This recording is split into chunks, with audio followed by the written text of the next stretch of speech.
أعوذ بالله من الشيطان الرجيم.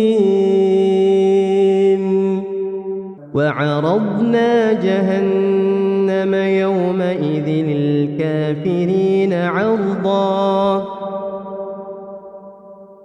الذين كانت أعينهم في غطاء عن ذكري وكانوا لا يستطيعون سمعا أفحسب الذين كفروا أن يتخذوا عبادي من دوني أولياء إنا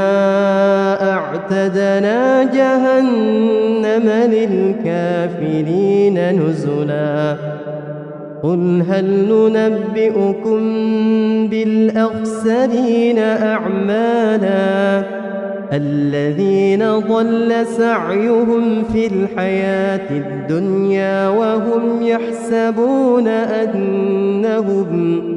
وهم يحسبون أنهم يحسنون صنعا أولئك الذين كفروا بآيات ربهم ولقائه فحبطت أعمالهم فلا نقيم لهم يوم القيامة وزنا ذلك جزاؤهم جهنم بما كفروا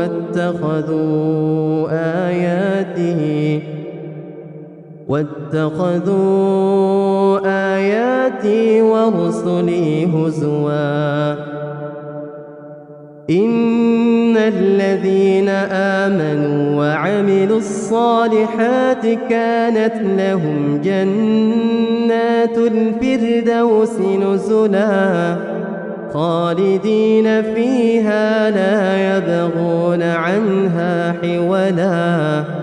قل لو كان البحر مدادا لكلمات ربي لنفد البحر قبل أن تنفد قل لو كان البحر مدادا لكلمات ربي لنفد البحر قبل أن تنفد كلمات ربي ولو جئنا بمثله مددا قل إنما أنا بشر مثلكم يوحى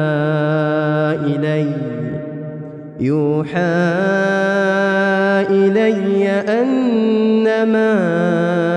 إلهكم إله واحد فمن كان يرجو لقاء ربه فليعمل عملا